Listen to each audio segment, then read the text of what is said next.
Future and iTunes came back. Fuck you, think about that. Shit. Yeah, all right. iTunes is taking over the world like fucking Skynet.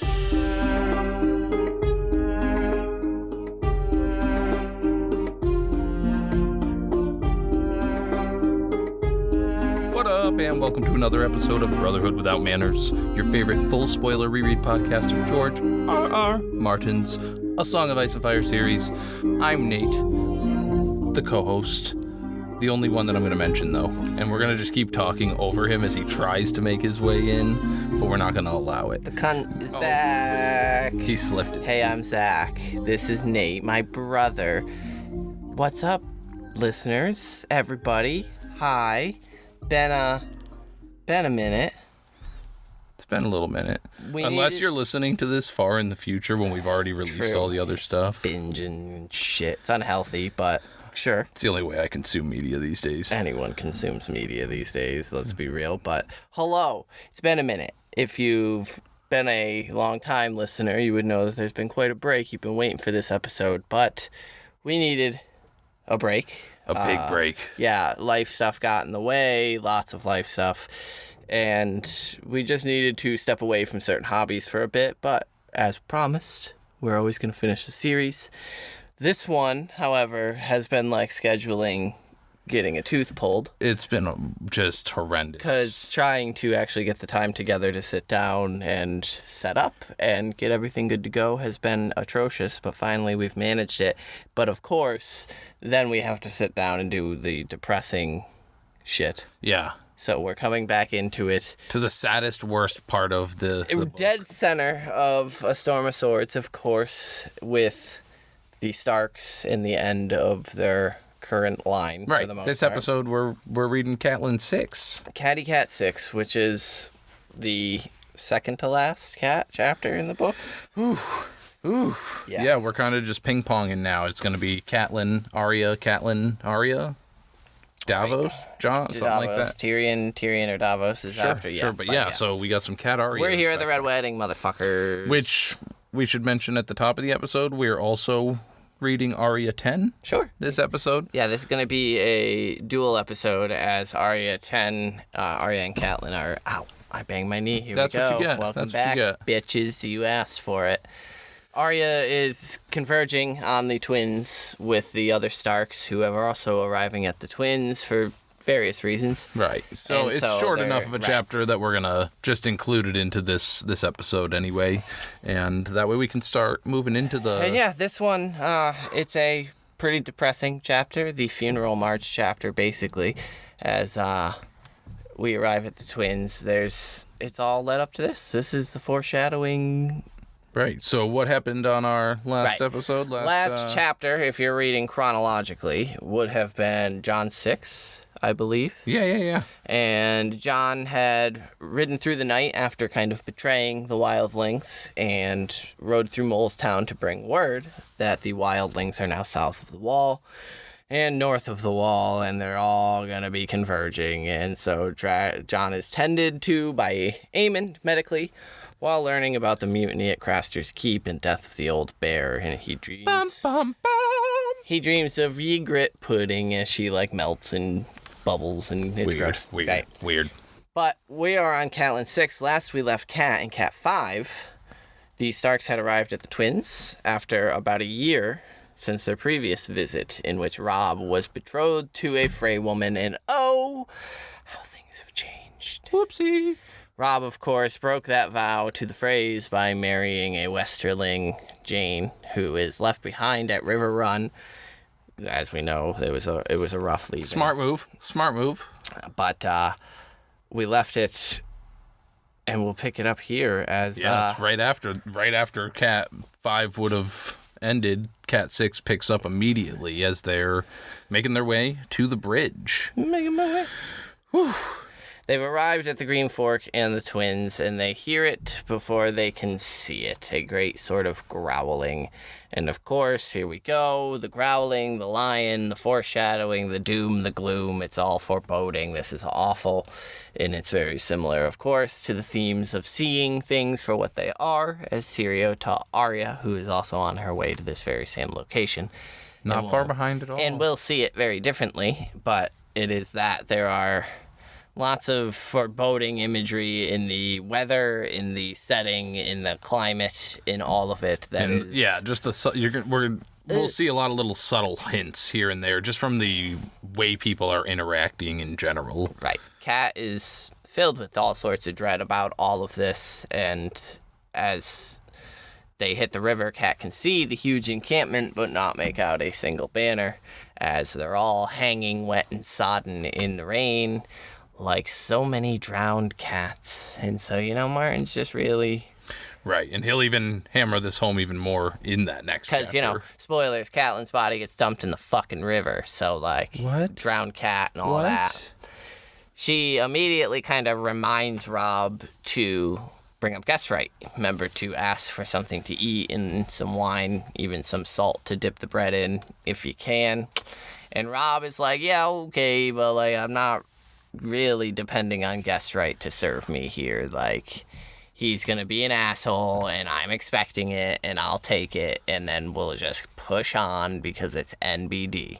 Which is kind of funny how he acts like he accurately, guest right's not going to save me here. He calls it, but without realizing. Right, yeah. With him, it's sort of this dismissal. I mean, that's kind of been Robb's MO. Right. Is the dismissal of these important honors and virtues, which in living up to his father, which he thinks and wants and epitomizes doing, he's failing at. I mean, Ned also lied about Jon's heritage and all that shit for years, so, how good is Ned? But Robb is fucking up here again because he's just kind of not putting much stock in this old honor and tradition, and neither is his host. And Catelyn is right. This should be a protection, but that's what the Lannisters, Boltons, Freys are exploiting here, is the faith in guest right, which, So Freys send an envoy out to meet them, of course, as is tradition. There's the whole little slew of the Rat Pack here that we go through. Yep, these sumbitches. So we've got Sir Ryman, son of late Sir Stevron, Lord Walder's firstborn. So he's Walder Frey's grandson and heir to the twins. Edwin, who is the eldest. Black Walder, he's the wiry one with the black beard and nasty bit of business. And Peter Pimple, a year or two older than Robb. He's the little youngin' of the group. He's just happy to be here, fellas. Freys right up. Grey Wind ain't having that bullshit. And as we know, especially this early on when we haven't gotten tons and tons of it, other than through Bran, the wolves know best, man. They fucking listen to them, and Kat's been saying it since Summer saved Bran way back when. That there's some weird connection to these dire wolves. Yeah, she even compares Grey Wind's growl to the Green Fork, which, I don't know, there's something there with, I think, some warging and some green seeing. Maybe Grey Wind is foreseeing this moment as being tragic in what it is, and I honestly think it's more the wolf being capable of feeling the intent, the underlying murderous intent from them. Because I don't know that, Peter Pimple may not even know that this shit's about to happen. I don't think Peter Pimple does, but the rest of them do. Right. And so they have this, we're going to fucking kill you soon. And Grey Wind's picking up on that.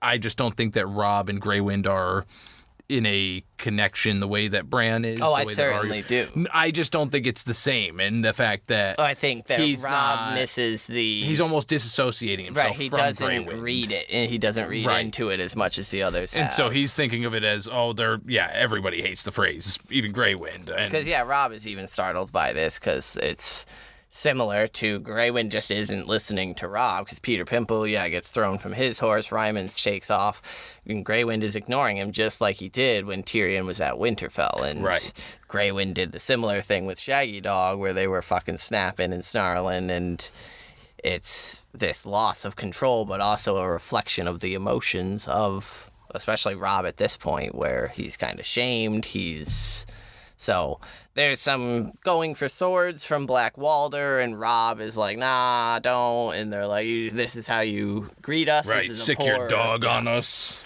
And Robb is like, my bad, Peter, take my horse. But he's like, nah, me and Ryman will climb up on each other's horses and, awesome. And then, they throw some shade that the woman isn't with him.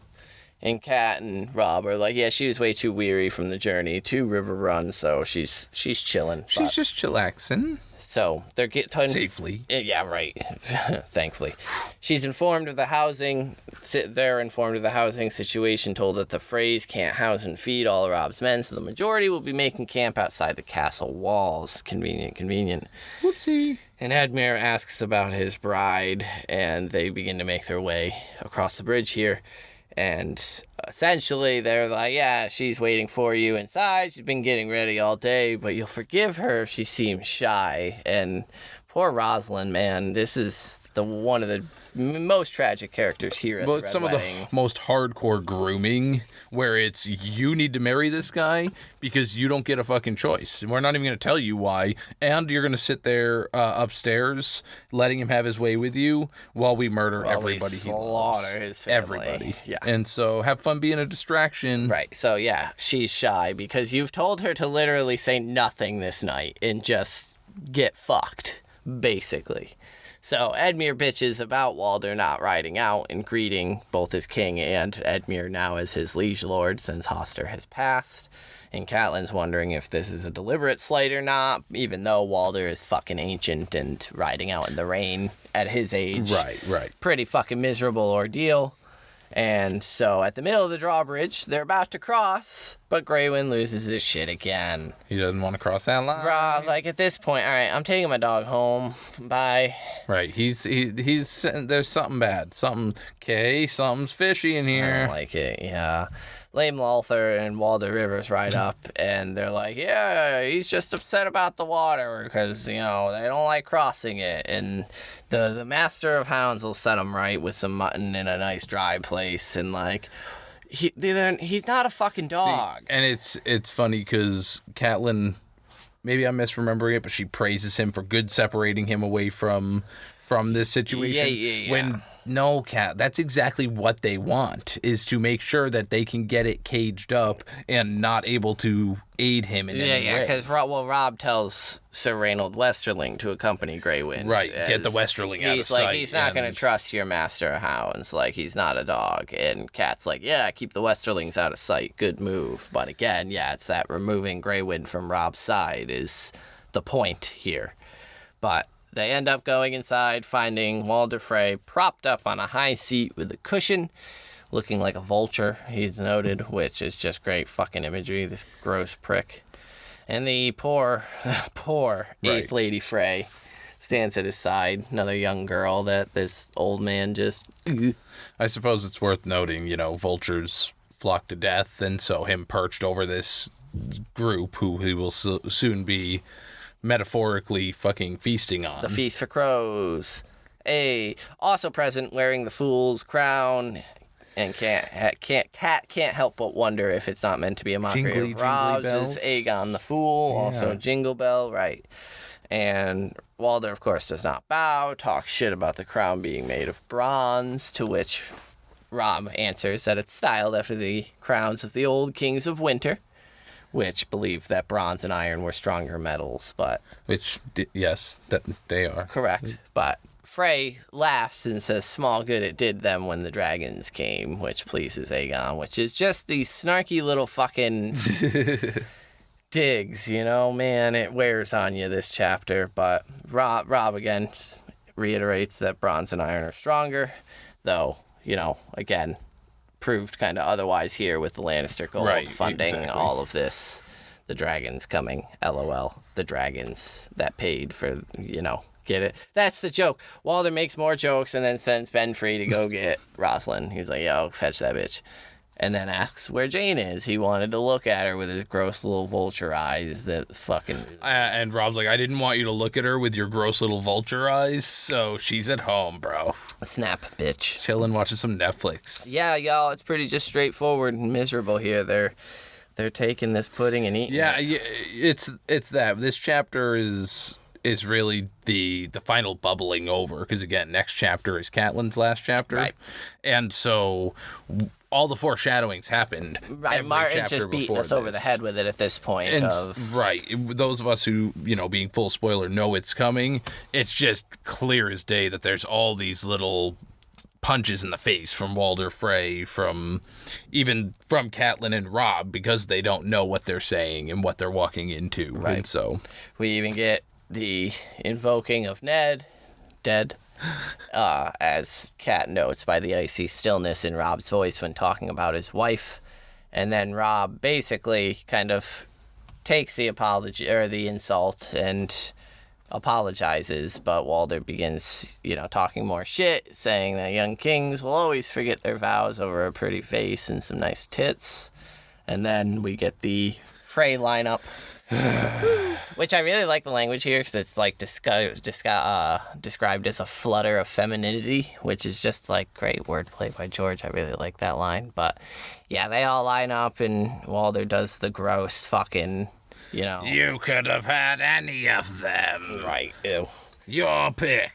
Yeah, he's gross. Robb compliments him, Walder calls him blind, and then Robb does his apologies as a king should. And then, Walder's like, oh yeah, that's good, and introduces Rosalind as Benfrey leads her into the hall. And Edmure's shocked because, Rosalind's hot. Shit, damn. And she's all crying and tearful because, she knows. For joy. But for joy, she has to. She's been coached to say. Bloody hell. Coached, ladies and gentlemen. You heard it here, not first at all at any point, but first. Walder sends her away because he wants to begin this shit. Let's get it poppin'. Robb wants to escort his men across the bridge because he's Robb Stark. Catelyn is like, yo, my lord, we having a drink, though? Yes, a little bread, maybe some cheese. Yeah, he rubbed his dick on it, probably. He's essentially waving his bready dick into their faces right here. With always, you really think you want some sauce? Sure, right. We'll get you your So it's your passed house. around, they all eat, and Cat, LOL, thinks, now we should be safe. And so they're presented to their rooms, which are actually, contrary to what is expected, quite lavish. Sure, which of it's their course, last night. right? They Why want the to be fuck not? comfortable, have no issues with their accommodations, right? Well, why not deck out the rooms for them? 100%. You won't be using them. Cat says that they should post their own guards, which is smart but unfortunate because, The rest of your army's outside. And the whole point is that during a wedding, even the guards, things will be a little more laxed than not. And so it's not them being assassinated in their own rooms and apartments. Right. It's them being assassinated at dinner. And so, yeah, should post their own guards, but she's like, it wasn't as bad with Walder as I thought it would be, but I'll be fucking glad when this is done. Because, again, just like a toothache that won't go away, Catelyn, just something isn't sitting right with her, which... Call it intuition. Kat's always kind of had this decent intuition about her, which She's been I've chilling liked. in the north. She's developed her own magical abilities. Sure, if it's that. But yeah, no, Canon. She's privy with how much bullshit might be occurring. Speaking of bullshit, her little fucking brother Edmure, this fucking tool, he just can't. He's shocked at how. Oh, she's hot. Why would he do that? Out. Fuck yeah. But why was she crying? And Kat's like, yeah, Lysa cried. Poor Lysa. Have you looked at you? Bro, right, you're no fucking catch, Edmure. Mister, let's cover up the fucking the mill. She knows that everybody that you love and have surrounded yourself with are going to be slaughtered. Yeah, right. But there might be that you're going to be a prisoner by the end of the night, and they're kind of hoping that he gets you pregnant in the first time that you guys fuck, so that way the little Lord of River Run is there in your belly, and pretty awful, but. He's like, there were, did you see the look of some of those chicks he toted out? They were fucking awful. Why wouldn't he put one of them on me? And Kat's like, yeah, probably because he actually wants you happy with his bride. You are Lord of River Run, and he didn't want you spoiling everything, upsetting all his plans. Which, at this point, Martin, is just fucking on his keyboard, because it's, yeah, Kat, you nailed it. You just kind of need to dig there a little bit more, and you'll realize that the plans are right. He wants Edmure happy so that things proceed to later tonight, where people can be killed. Dun, dun, dun. And it hurts. And so then they discuss the pretty girl. Edmure makes a joke that he expected the old weasel to piss in their wine and make them praise the vintage, and this strangely disquiets Cat because it's that right. They haven't suffered anything really other than some insults, and They were mild. They at were best from Walder Frey. They were barbs by Frey. This wasn't nearly as bad as they were expecting. So what the fuck is going on? The shoe hasn't dropped yet, and she's feeling that. So she goes to her room, chills for a bit, dresses, and then goes and searches some Freys. She's Frey hunting, y'all. Yeah, she is. She runs into Lame Lothar. He basically runs her through a list of a bunch of other fucking Freys, and then gives her directions to the Meister, who's up at the top of the turret. Yeah, she asks for Perwyn, I believe. Yeah, but because he escorted her, and he is away, and he is another one who has no play in these plans, and therefore needed to be sent away because he's a pious. He's not pious. He's a devout fucking Citadel member. He's not getting in the middle of their nonsense. So Cat meets with the Maester here and asks about Rosalind's fertility, confirming that the Maester has checked her and everything checks out and that her line is quite strong. Granted, I would point out, Cat obviously doesn't know, but Perwyn, in my opinion, left, and maybe I'm forgetting something as to what that's all about, because he doesn't want to take sides, found out about the plans, keeping his silence for the Lord. Yeah, it's the same reason that Olivar isn't here. The one that is here clearly is cool with it. Yeah. So it doesn't matter whether Rosalind was or not. He's going to tell you whatever the fuck the Boltons sure. and Yeah. Lannisters and Freys want her to hear. Yeah. So she doesn't go right back to her room after meeting with the Maester. Instead, she goes and finds some of Robb's men with him, along with Roose Bolton, who is soaking wet, which I think is just interesting imagery. It's kind of painting him in association with the raging, roaring torrent of outside. Yeah. And so it's this, what side is he actually on here type of thing. It's good imagery here. Plus, Roose Bolton's just fucking gross.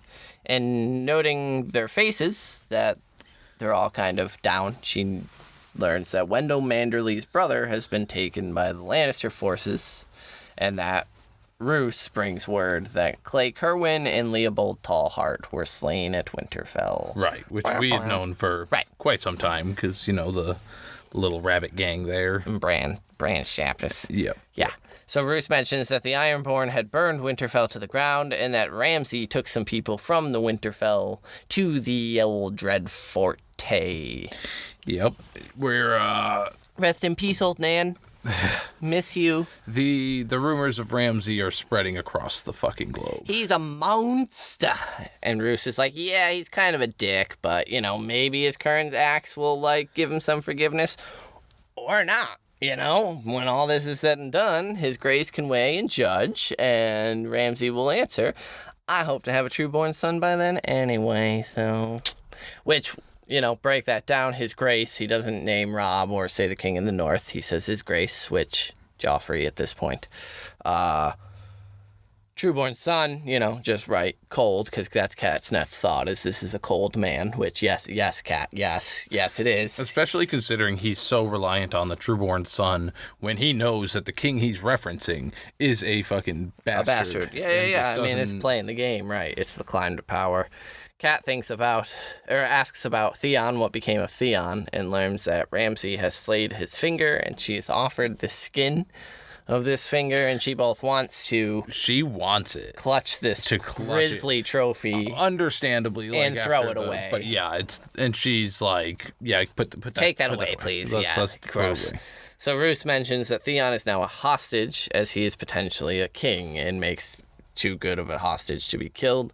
Cat's frustrated by this. Bolton mentions that the Ironborn are going to want him dead as well, and so a trade, will be a potentially good thing. Roose mentions that a group of his forces were attacked after ferrying a portion of them across the river, LOL. Right. Manderly and the White Harbor Knights were among those attacked by Gregor Clegane, which, surprise, surprise, those are the Stark loyalists in that group. Yep. So, obviously set up by Bolton with the crossing, the way it all lined up. Correct. So houses Norrie, Locke, and Burley men were mostly among them, along with Sir Willis Manderly and his White Harbor Knights, which this is the very beginning setup for the GNC stuff with Dance and Davos going to White Harbor and learning some of this fun stuff. But most of them were attacked, were all Stark loyalists, so that's unfortunate. Roose left 600 knights to defend against the mountain, LOL. The final group that were Stark loyalists. Right. And they're there as basically a fucking suicide squad. They're there to die and hold the rear, and they're aware of that. And so... And more so because they were left specifically by Roose to make sure that all the Stark loyalists are gone and wiped out. As few Stark men here as possible, right? So... Duskendale gets brought up, which pitches fucking Duskendale. Fucking Duskendale. Every time. And Roose says that Robert Glover was heedless after learning of Deepwood Mott had fallen, and grief and fear will do that to a man. Not unlike Robb right now in this moment after learning Bran and Rickon had died and all of this bullshittery that's occurred since. LOL. Say it with me. I'm not saying it. I wasn't saying it to you. Fuck you. Good. So Cat then gets down to brass taxes, asks how many men Roose has brought her son. I can't talk. You never could. You're I don't know. I got nothing.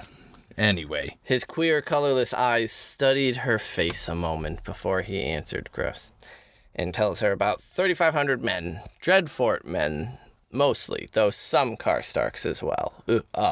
Okay, so 2 people that the Starks now historically, not so in the far past had an issue with the Karstarks, right? And in the far past have had a history with the Boltons. So 2 houses that are like tenuous at best. Great. And the way he studies her after she inquires about how many of these did you bring my son.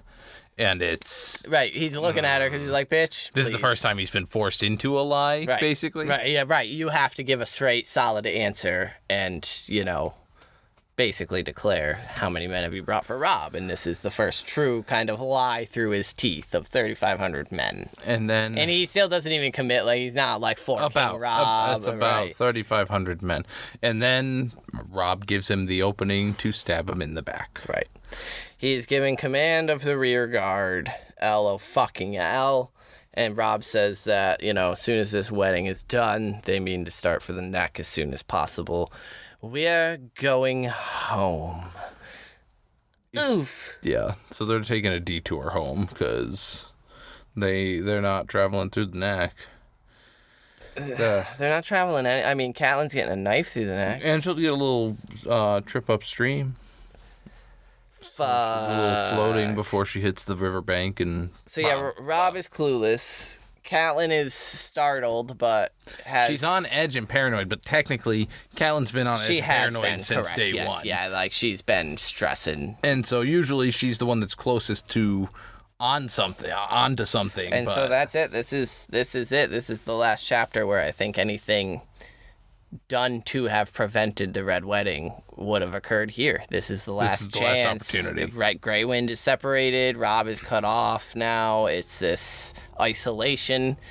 And now here it's just kind of the final acts of the play playing out. And that's sort of where we get to when we jump here now to the following, which we'll do a quick small little break here for you. So go ahead and refill up on your water bottle. And then when you're ready, go ahead and jump in because we're going to jump right into Arya 10 after just the brief little break here for us.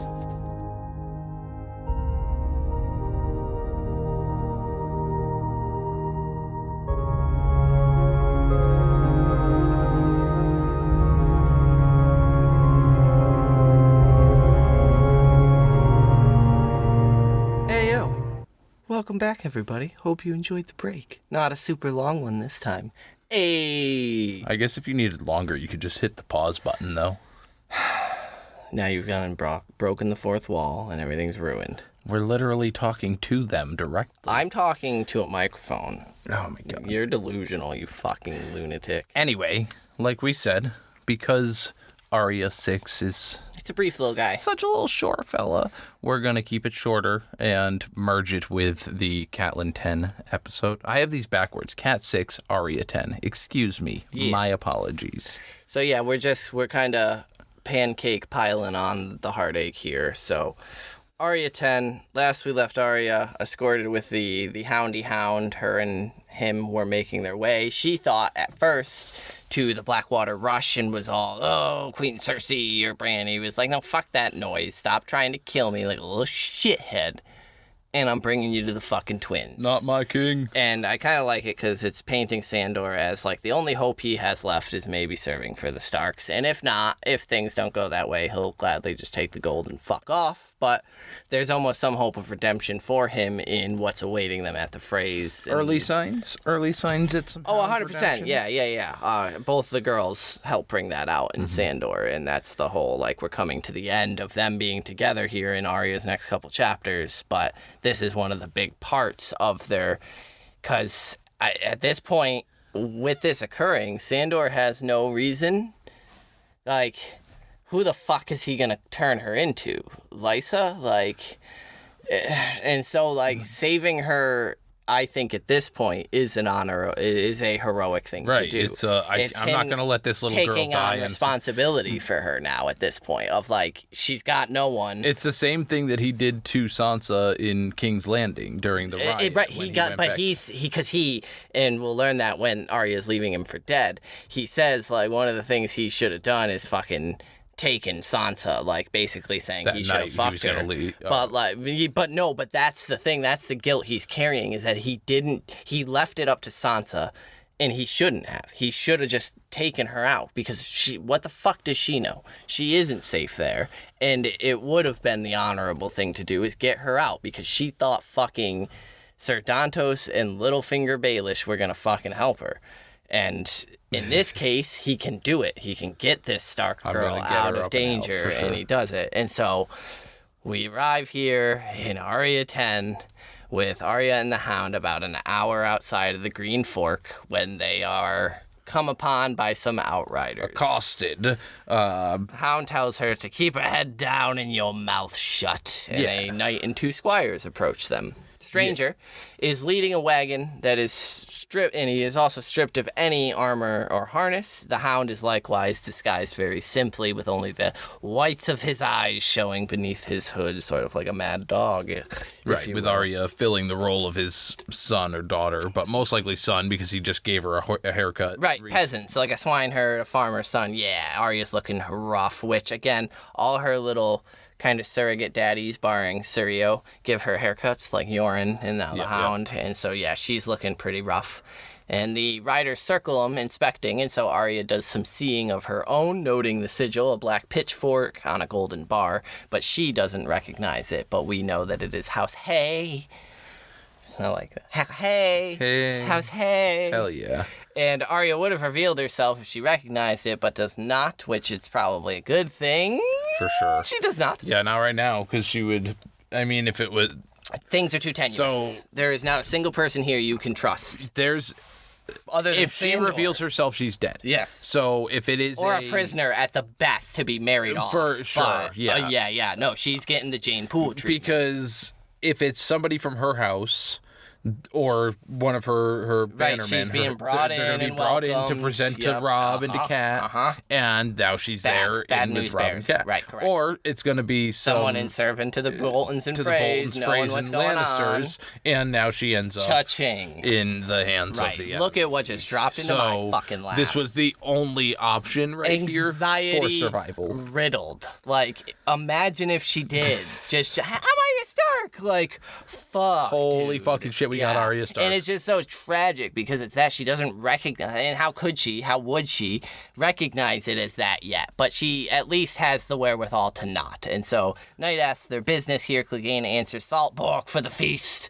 And the knight takes note of Stranger and is like, yeah, that's a pretty fucking intense horse. How did you come by that? A gift from the Lady Wen. The lie.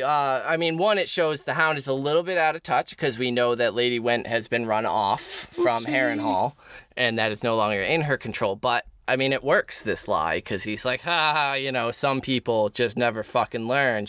What is she hoping to win back Harrenhal with a horse? But he buys it. And so it's that, similar to the Syrio, the House of Black and White teaching of, you present people what they want or expect to see, right? And they get it. This sort of feeble ass man, from a feeble woman viewed right now with And it goes further into that because Arya's going to ask why. Like once they're like, yeah, whatever, go ahead, and they head in. Arya's like, why didn't he recognize you? Because the Hound brags. Well, he's like, he's laughing at him. He's like, fuck that guy. Right, I've taken so many horses from that guy. Maybe a set of armor or two.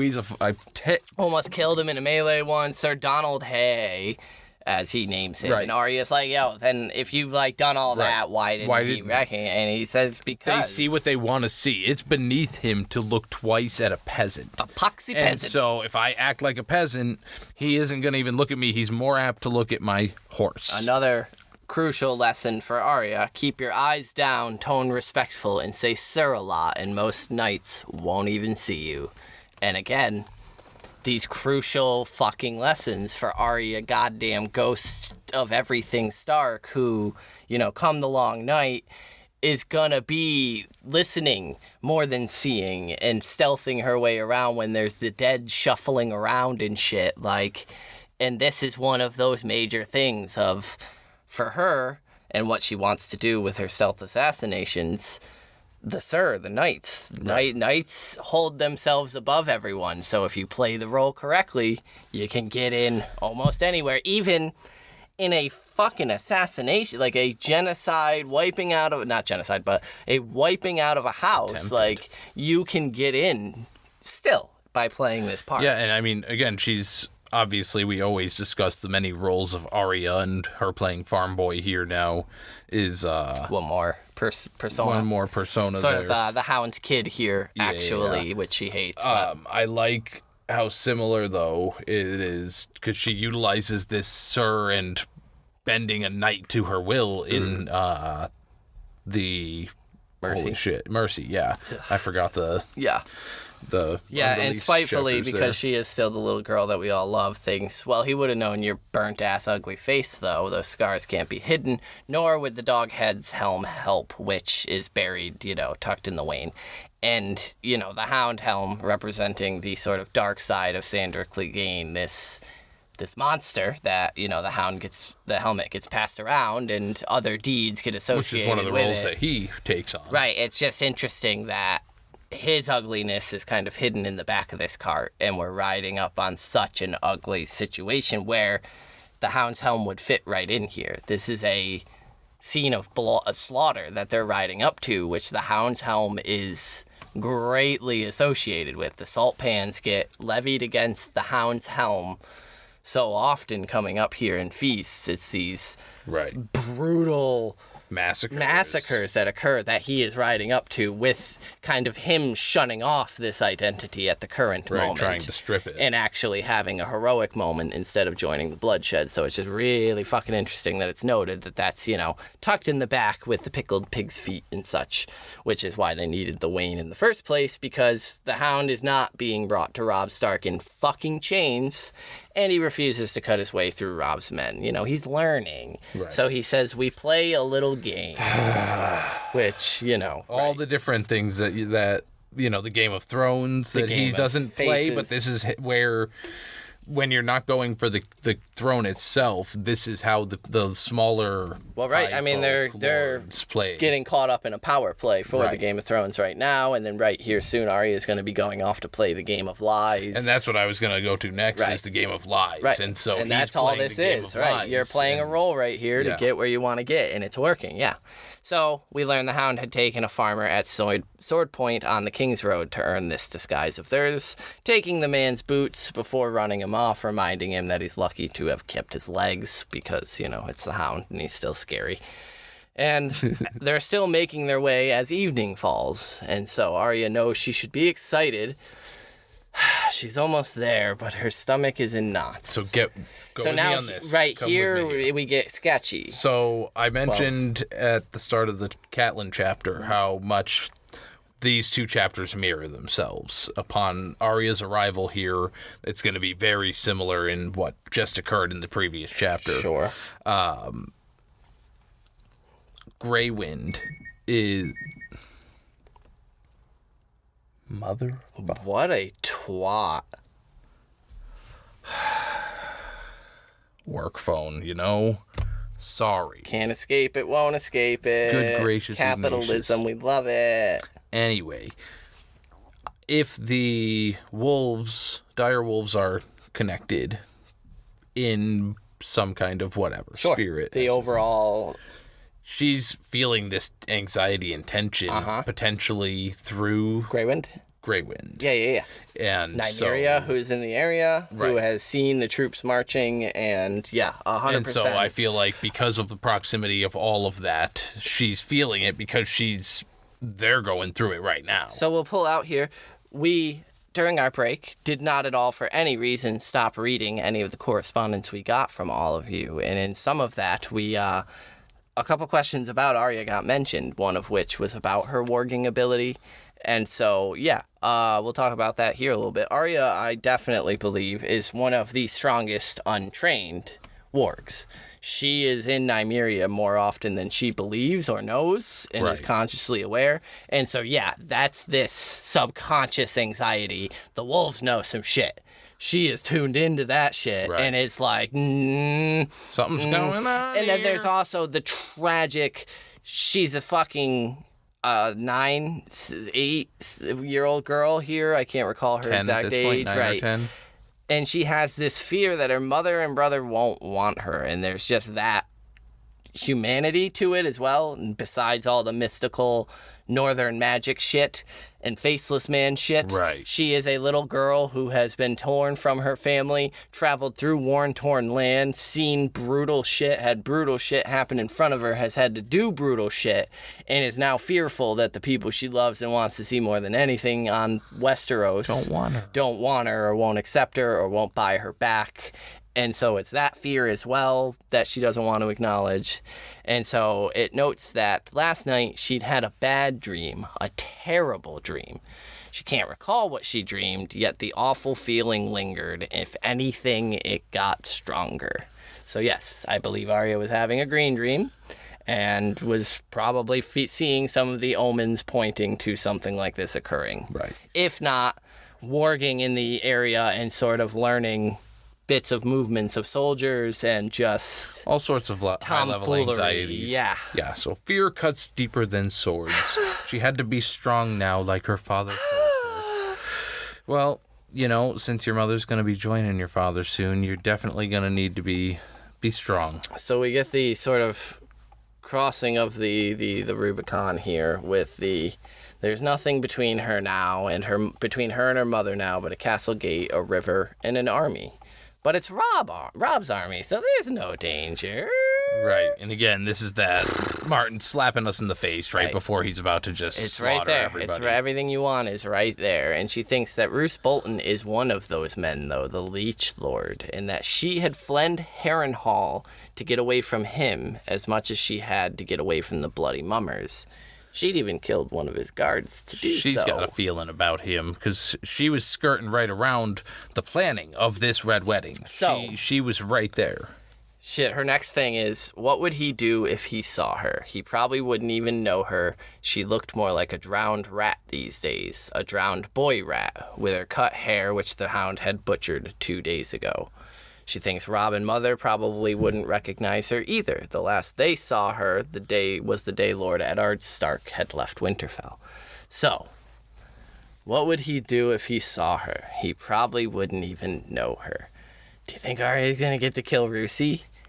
Because that'd be a lot of fun. Like, I know there's the Battle of the North going on right now, but... You don't think that Ramsay's going to kill him, like in the show? In the show? No. No, that'd be fucking stupid. I think Ramsay's got a death elsewhere, and I don't think him and Roose are going to... Because I feel like Arya's list might be updated. Right, there's some new info she needs to learn, right? And so, because of, again, her crossings with him at Harrenhal... Exactly. I feel as though... he could be added to that list, and I think it'd be if she learns that he was the one here who he fucking helped facilitate this shit, then I think that'd be cool. And she fled him from. He is one of the reasons Arya Stark is on the fucking run. Like, he put so much fear in her life that this line specifically jumped out at me. What would he do if he saw her? He probably wouldn't even know her. She looked more like a drowned rat these days. Like, that's just beautiful setup for her pulling off a face and doing the I'm Arya Stark of Winterfell, motherfucker. Right. Last time I saw you was at Harrenhal, where you left to go fucking kill my brother and cut my mother's throat and dump her body in a river. And I would love it. Because that or somehow Stoneheart gets her hands on him. Well, I mean, there's, of course, the brilliant theory that Stoneheart gets her comeuppance by Arya. That Stoneheart needs to be put to rest by Arya. And I think that, too. But Arya's she's got to trim some numbers of some people. And I feel like this... Cull the herd. Yeah, like Jon Snow gets Ramsay, Arya gets Roose, man. Like that would be such a cool, I'd like it. where she's shutting his gross little ice eyes forever, man. But yeah, so they hear the music first, above the growl of the river this time. So here we go. We start getting the evidence for the sort of masking of the beast underneath, the true sounds that are occurring. The growls, the screams are being masked by the music. And the Hound says that he'll be rid of her soon, thankfully. And no, of course, I'll be rid of you. She's still Arya. And so the road takes them past an apple orchard, like the apple, the forbidden knowledge and such, LOL. And the corn a field of corn. That's all beat down by the rain. Then the castle itself and the rivers and camps all come into view. Thousands of men. Most are meandering around the 3 large feast tents. And the music is louder and louder as they approach, drums and horns, with the 2 castles playing different tunes. So it sounded more like a battle than a song. Odd. Huh. Arya was wishing it was day. Because, like Catelyn, she can't see any of the banners, but the rain left them hanging limp and sodden. So I feel like we may get another exact image of this with Arya, wishing it was day during the long night, and not being able to see the banners because it's full long night dark, and it's that. Then her real skills will be put to the test where she has to be kind of blind and navigate combat, but there's a lot of sort of, I think, long night imagery here of things that will be prevalent. Not knowing friend from foe due to banner. It's going to be living and dead. Right. Right now we're learning that to be in certain areas, the castle, the feast tents, is to kind of be dead at this point, unless you're a certain alliance. And so, yeah, it's just... I feel like we will, in a future book, be getting Arya maybe standing on a hill looking over some armies just like this and wishing she could tell whose the fuck it was. But they are stopped by the Bolton men at a crude wall of carts and wagons that form a perimeter, which, while it appears to probably be trying to keep people out, this is a wedding. So you don't really, yes, it's wartime. So, of course, you want to have, like, sentries and stuff, but... No, this wall is probably more to keep people in at this point. Right, and the Bolton men tell them the feast's over. Feast is over. What are you even talking about? But finally he agrees, you know what? Even though they can't have it, we can make use of it. Right, yeah, it'll get eaten out here. And so he sends them to look for Sedgekins. I'd like to meet Sedgekins, see what Sedgekins is all about. So they make their way through. Arya begins noting the tents and any visible sigils that she can, spotting one marking Acorn Hall even, which she just recently passed through with the Brotherhood, and actually, kind of enjoyed and was treated nicely. She was called Pretty. Right, she was... It was a nice memory. The music is loud, but under it is always the growl of the river, like a lion in its den. Like a Lannister, just overseeing the whole everything. Arya is looking everywhere, trying to take in as much as she can, and as they get closer to the feast tents, begins to hear toasts to Edmure and to Roslyn, and to the young wolf and Queen Jane, and she's like, who the fuck is Queen Jane? The slaughter hasn't quite spread outside yet. Who the fuck is Queen Jane? Yeah, what's this new... Who? Which, again, Arya's out of the loop, man. Yeah. And so, spotting Karstark and Umbermen, she's like, oh shit, should we stop here? They were told to find Sedgekins, around these tents and shit. Like, we should jump out, and I should go jump into the arms of the Karstark men, who will definitely take me to Rob, right? They don't like Rob. The Hound's like, no. He says that Rob, the king... will be up in the castle. Sedgekins can bugger himself with a hot poker.